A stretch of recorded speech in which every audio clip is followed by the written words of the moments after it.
CAA देश का कानून है। चुनाव से ठीक पहले मोदी सरकार ने भारत में सीएए कानून लागू कर दिया है। जैसा कि केंद्रीय गृह मंत्री अमित शाह ने पहले ही कहा था कि चुनाव से पहले हम भारत में सीएए कानून लागू कर देंगे। तो सीएए देश का कानून है, इसको कोई रोक नहीं सकता और हम सीएए को लागू कर रहे हैं।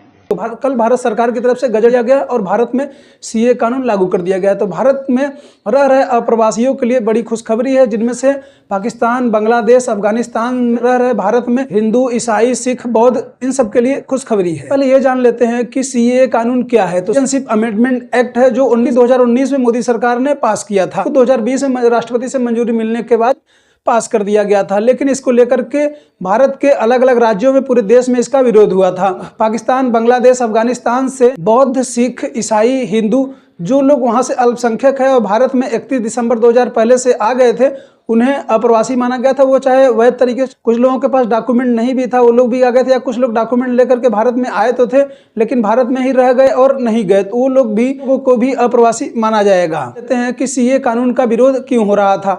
आप सभी ने सुना होगा कि शाहीन बाग और असम, त्रिपुरा, ऐसे भारत के पूर्वोत्तर हिस्से हैं, वहाँ पे सबसे ज़्यादा विरोध हो रहा था। सबसे ज़्यादा असम में विरोध हो रहा था, क्योंकि असम में बहुत ज़्यादा बांग्लादेशी हिंदू रहते हैं और कुछ मुस्लिम भी रहते हैं। जो हमारे रिसोर्सेज हैं उस पर भी उनका अधिकार हो जाएगा और उन्हें हमको देना पड़ेगा, पहली चीज़। दूसरी चीज़ ये है कि जो लोग जैसे बांग्लादेशी हिंदू या कहीं से भी जो लोग आए हैं, भारत की अपनी एक विविधता है, एकता है, उसमें उनकी संस्कृति भी हमारे में मिल जाएगी। इसको लेकर के विरोध हो रहा था। कारण यह है कि क्योंकि इस कानून में केवल सिख, ईसाई, बौद्ध और हिंदू को रखा गया था, मुसलमानों को इसमें शामिल नहीं किया गया था, इसलिए भी इसका विरोध हो रहा था। जान लेते हैं कि जब 2019 में कानून पास हो गया था और 2020 में बन गया था, तो इसे लागू क्यों नहीं किया गया था।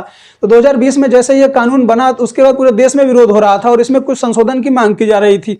तो भारत सरकार ने कहा था कि हम इसमें कुछ संशोधन करेंगे। हालांकि अभी तक कितना संशोधन हुआ, याद विरोध हो रहा था। और विरोध के साथ साथ भारत में कोविड आ गया और कोविड के बाद से जितने भी आंदोलन चल रहे थे, भारत सरकार की तरफ से उन आंदोलनों को खत्म कर दिया गया और उसके वक्त पहले ही भारत सरकार ने सीएए लागू कर दिया है। सीएए कानून का क्या प्रभाव होगा। भारत में रह रहे अप्रवासी जो पाकिस्तान, बांग्लादेश, अफगानिस्तान से हिंदू, बौद्ध, सिख, ईसाई रहते हैं, उनको तो भारत की नागरिकता मिल जाएगी सीएए कानून के अंतर्गत। लेकिन भारत में जो मुसलमान रह रहे हैं उनका क्या होगा। सबसे बड़ा झोल यही है। भारत सरकार के केंद्रीय गृह मंत्री अमित शाह ने रह रहे कोई भी धर्म या जाति का जो भी व्यक्ति है, इस कानून को, सीएए कानून से उसके ऊपर कोई भी प्रभाव नहीं पड़ेगा। लेकिन जो लोग यहाँ रह रहे हैं, सबसे पहले तो उन्हें प्रूफ करना होगा कि भारतीय नागरिक हैं, उसके लिए तो उन्हें कागज दिखाना ही होगा। लेकिन जिनके पास कागज नहीं है वो क्या करेंगे। कि आर्टिकल 14 क्या कहता है। आर्टिकल 14 कहता है कि भारत में कोई भी रह रहा व्यक्ति किसी भी धर्म या जाति का रहा, उसके साथ लिंग, धर्म या जाति के आधार पर भेदभाव नहीं किया जा सकता है। भारत सरकार ने पहली बार ऐसा कानून बनाया है, पर ऐसे कानून में किसी मुस्लिमों को शामिल नहीं किया गया है। भारत सदियों से इंसानों का देश रहा है। ऐसे इसको लेकर के आप क्या सोचते हैं कि चुनाव 2024 से पहले आया है।